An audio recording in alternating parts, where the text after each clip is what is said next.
Hello mga idol, welcome to another video. John CSS TV, subscribe my YouTube channel.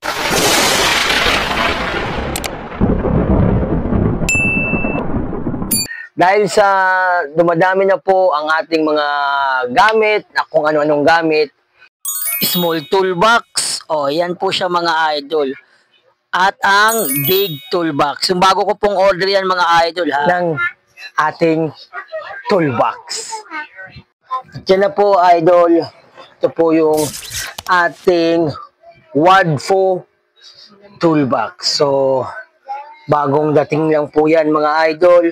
At saka hindi ko na po na-unbox nung mga nakaraang araw. Ito po ang makikita nyo sa unang lagayan. Yan, may mga screw. Yan po. Diba? At ito yung mga ano natin sa motor. Ito yung tinanggal ko na clutch spring. Ito yung GBT ko na slider piece. At ito po yung bola GBT. So, yung nakabit ko kahapon is straight 13. At ito po yung laman yan mga idol.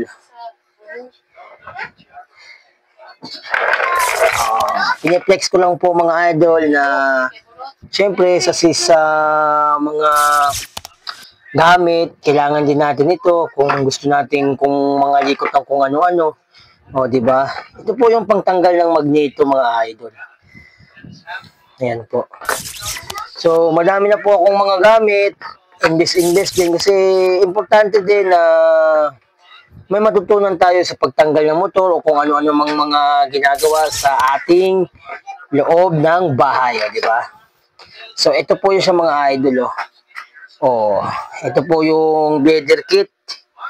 Yan po yung bleeder kit para sa preno. So, yan po. Meron po, ito po yung tinanggal kong center spring.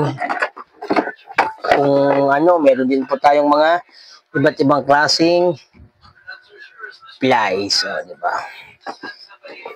Yan po. Medyo madami-dami na mga idol. At dito naman sa isang tools, ito po yung dati kong tools. Maliit. Yan po. Kung kailangan nyo ng ano sa mga wiring, yan, meron din po tayo yan. At meron din po tayong iba't ibang klaseng O-ring. Yan. Diba? Nagamit ko na din po ito sa mga previous na mga ginagawa ko sa Suzuki Skydrive ko. Yan po siya mga loads. Diba? Iba't ibang klaseng O-ring.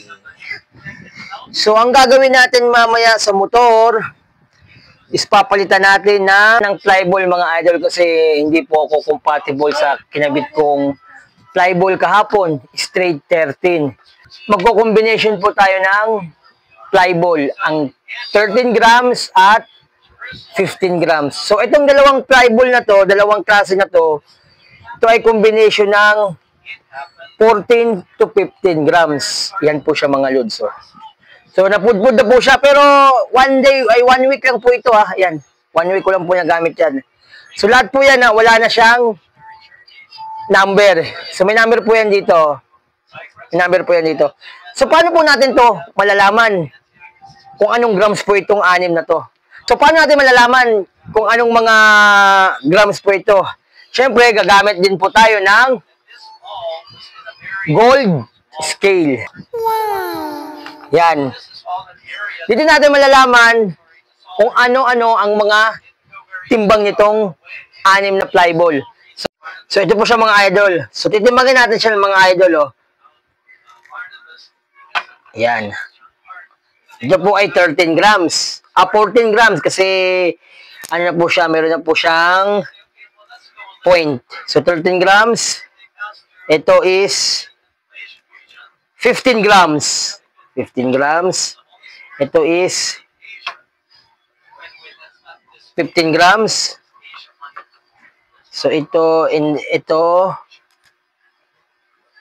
grams. Ito is 15 grams. Kasi napupudpud po yan mga idol, kaya nagkakaroon po siya ng mga point-point. Ito is 14 grams. Yan po mga idol. Kung hindi nyo po niya itatanong mga idol, dati, kaya po ako may mga ganto, dati po akong may gold ngayon, timbangan na lang natira.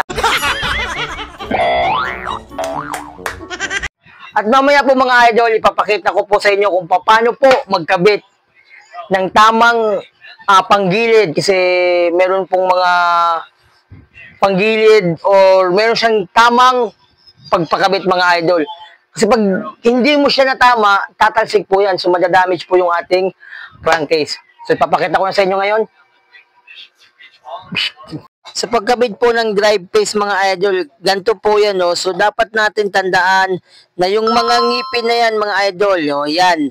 So wag mo siyang igaganyan mga idol kasi kahit anong higpit nyo dyan mga idol, babaklas at babaklas yan mga idol. So mag-iingat po tayo dyan sa parte na yan mga idol. At sa pagkakabit din po ng bell, yan po, ganyan po yung tamang pagkabit, pagpasok po. So dapat nababasa po yung Honda mga idol ha. Huwag nyo po siyang ikakabit na ganyan lang, na inano lang, pinasok lang, wag kasi mababaklas at mababaklas po yan. So mag-iingat po tayo mga idol para iwas po gasto at iwas po aberya sa daan. Sa mga hindi pa po nakakapag-follow, baka naman pwedeng pakiclick ng notification bell para palagi po tayong updated sa ating panibagong video. At sa paglalagay po ng bola mga idol, yan po ang grams 13 at grams 15. Hindi nyo po pwedeng pagsusunod-sunurin yung tatlong magkakapareho na grams kasi hindi po yan magandang takbo at mahuhuli po yung, syempre, yung mabigat. So dapat, ang gagawin nyo mga idol, i-alternate natin yan mga idol. Itong kulay green, 13 grams po yan mga idol. At saka itong kulay pula, 15 grams. Kailangan po ganito ang pagkakakabit natin ng mga idol. Alternate po siya sa mga idol. O, di ba? So, yan po yung tamang pagkakabit mga idol, ha. Thank you for watching sa tumapos ng video na